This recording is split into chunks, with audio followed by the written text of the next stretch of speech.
Assalamualaikum warahmatullahi wabarakatuh. Ya, teman-teman, kita akan sharing tentang piping and instrument diagram atau biasa kita sebut dengan PNID.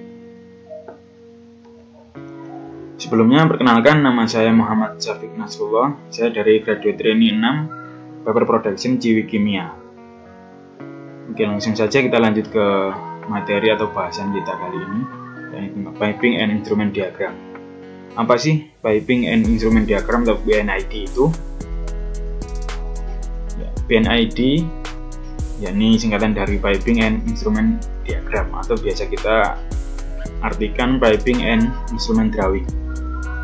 Kemudian PNID merupakan ilustrasi skematik dari hubungan fungsi antara piping, alat-alat instrumentasi seperti flow transmitter, level transmitter, dan pressure transmitter. Kemudian equipment di dalam proses tersebut seperti valve, screen, kemudian tank, dan lain-lain. Serta biasa juga kita gunakan untuk control loop antara equipment dengan alat-alat instrumentasinya. Berikut adalah gambar contoh atau example dari sebuah perusahaan seperti ini. Oke, lanjut kita masuk ke pola. Untuk pola PNID-nya yakni yang pertama title drawing atau judul. Biasanya terletak di sudut kanan bawah dari PNID. Title ini berfungsi juga untuk mengontrol project sehingga semua orang mengetahui keaslian dan gambar terakhir yang akan dikeluarkan. Seperti ini contohnya. Kemudian untuk di dalamnya atau tercantum yang pertama nama projectnya, kemudian area atau prosesnya, kemudian ketika ada tipenya, tipe drawing, kemudian ada nama detail drawingnya, dan yang terakhir ada nomornya atau nomor revisi. Oke, lanjut yang kedua yakni legend. Umumnya legend terletak di atas title dari PNID. Title ini berfungsi untuk memahami bagaimana penomoran piping dan equipment lain yang ditulis. Di dalamnya juga terdapat antara lain yakni keterangan tentang piping, kemudian keterangan tentang penomoran, simbol-simbol instrumen, spesifikasi, flow desainnya, kemudian tipe valve yang digunakan. Oke, untuk simbolnya yang ada di dalam PNID antara lain yang pertama ada valve. Valve sendiri adalah katup yang biasa kita sebut dalam sehari-hari. Kemudian sebuah perangkat elemen mesin yang berfungsi mengatur, mengarahkan, atau mengontrol aliran dari suatu cairan, baik berupa gas, cairan, atau padatan yang terfluidasi dengan sistem buka tutup atau menutup sebagian dari jalur alirannya. Dan inilah macam-macam valve-nya. Yang pertama ada gate valve, globe valve, ball, kemudian angle, dan lain sebagainya. Kemudian ada jenis-jenisnya yakni ada solenoid valve, kemudian ada hidrolik, kemudian pneumatik, dan bisa dilihat sendiri seperti ini. Oke, kita lanjut ke kompresor. Kompresor sendiri adalah alat mekanik yang berfungsi untuk meningkatkan tekanan fluida yang mampu mampat, seperti gas atau udara. Tujuannya adalah meningkatkan tekanan untuk mengalirkan kebutuhan proses dalam suatu proses yang lebih besar, bisa secara sistem fisika atau kimia. Dan macam-macam kompresor ada beberapa yakni reciprocating kompresor dan kompresor dan cylinder. Yang umum adalah centrifugal kompresor, kemudian ada rotary, ada liquid ring, dan turbine driven. Oke, kita lanjut.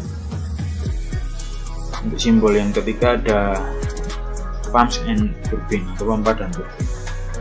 Untuk pompa sendiri adalah mesin fluida yang berfungsi memindahkan fluida satu ke tempat lain dengan bekerja mengubah energi gerak poros untuk menggerakkan sudu-sudu menjadi energi tekanan pada fluida. Untuk pompa sendiri ada dua macam, yakni yang pertama non-positive displacement dan kedua positive displacement. Untuk yang non-positive displacement adalah aliran fluida yang dihasilkan oleh impeller blade atau sudu yang berputar. Contohnya adalah centrifugal pump dan axial, kemudian ada lain sebagainya. Yang kedua ada positive displacement, yakni aliran atau debit fluidanya yang dihasilkan oleh pompa pada setiap putaran poros penggerak. Biasanya aplikasinya atau jenis-jenisnya termasuk di gear pump, kemudian fan pump, dan lain-lain. Itu untuk pompa. Kemudian lanjut ke heat exchanger. Heat exchanger adalah alat untuk menukar energi panas yang bertujuan dengan memanfaatkan panas suatu aliran fluida untuk memanaskan fluida lain tanpa perubahan fase. Di sini ada jenis-jenisnya, ada cukup banyak. Ini antara hairpin exchanger, YouTube heat exchanger, seal and tube, kemudian single, ada reboiler, plate and frame, dan lain-lain. Oke, kemudian ada vessel. Vessel di sini adalah wadah atau bak penampungan. Yakni yang pertama ada tank, furnace, mixer, dan mixing reactor, drum atau condenser, dan ada tower, with packing. Itu untuk vessel. Kemudian line symbol pada PNID, yakni ada pertama future equipment, ada garis putus agak kecil. Kemudian ada major proses, ada garis cukup tebal, kemudian ada minor proses agak tipis, dan ada pneumatik seperti ini, kemudian ada hidrolik, ada capillary tubing, kemudian elektromagnetic sinyal, dan elektrik. Oke, ini adalah untuk letter designation-nya. Untuk instrumen,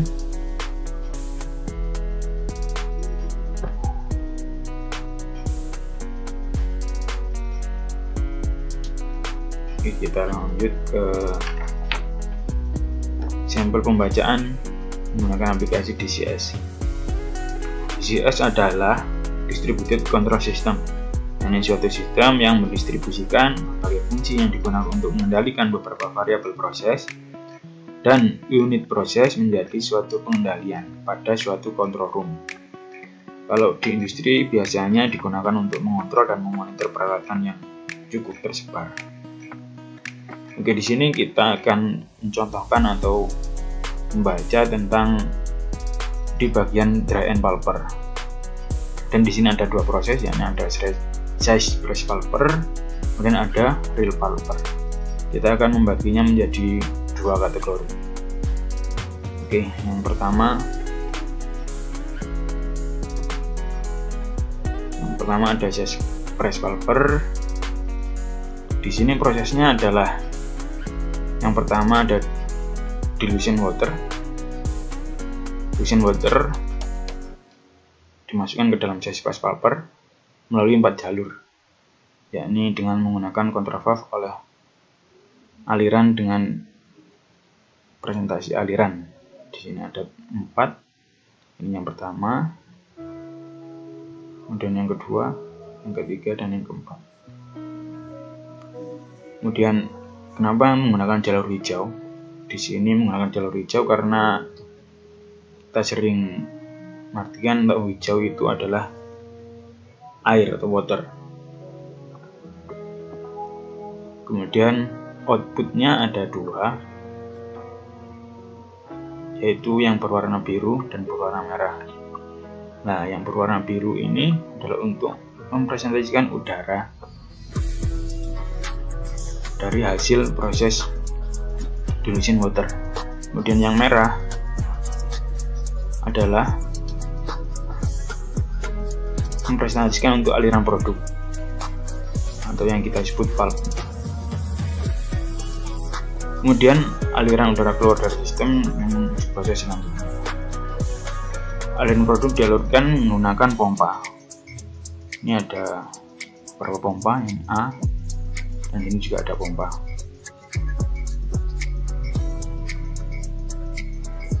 Lanjut, aliran produk sebagian disirkulasi menuju Brook collection tank di sini untuk gambar selanjutnya. Kemudian ada lagi yang disirkulasi, yakni ke sini, ke arah dalam size press pulper. Kemudian untuk waktu pulping time-nya ini ada 120 detik dan air exhaust time-nya ada 60 detik.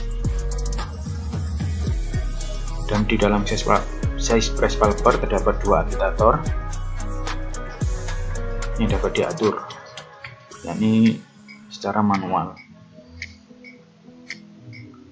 Dan ada dua control valve yang menuju ke Brook collection tank dan disirkulasi. Ini ada di sini dan di sini. Oke, kemudian lanjut ke rail pulper. Di sini hampir sama antara di size press pulper ya. Oke, mungkin untuk lambangnya aja kita terangkan. Ini di sini ada pompa. Kenapa ada huruf A? Huruf A adalah di sini artinya automatic atau biasa kita sebut otomatis. Kemudian ada, nah ini kenapa ada warna oranye atau merah? Di sini adalah proses error, teman-teman. Jadi ada beberapa proses yang tidak sesuai.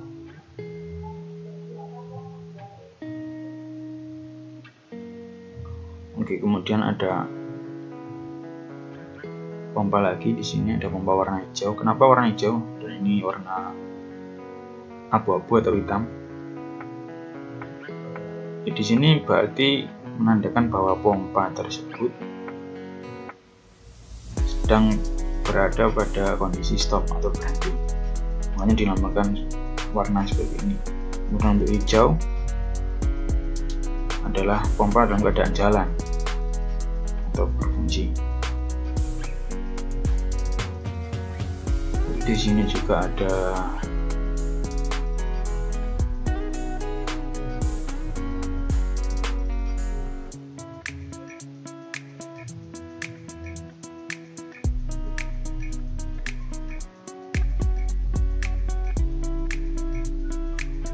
ada 7 jalur dilution waternya, yakni ada 1, 2, 3, 4, 5, 6, dan 7.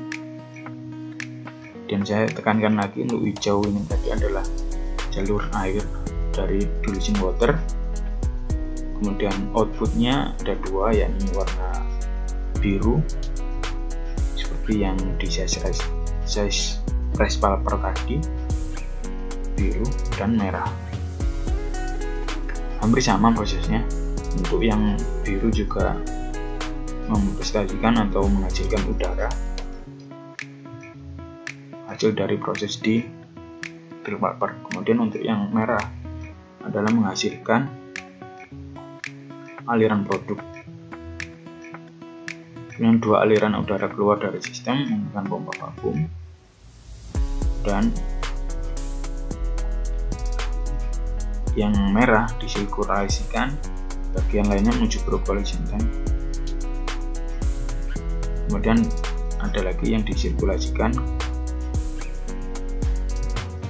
ke dalam drill pulper lagi untuk digunakan. Untuk pulping time-nya yakni 180 detik dan exhaust time-nya ada 60 detik.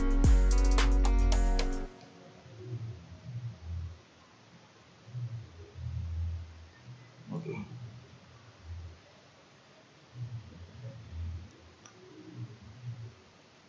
Kemudian di dalam juga dapat kita lihat ada dua proses agitator yang di dalam. Agitator sendiri adalah proses pencampuran dari dilution water tadi dengan aliran produk atau stok pulping. Dan di sini agitatornya kita bisa lihat ada tombol atau simbol M hijau, ini menandakan manual dan berfungsi. Dengan dua kontrol valve tadi yang menuju global action diatur perhatian sensor, yakni untuk 45%, maka 45% yang tersirkulasi maka akan keluar juga ke percolation tank.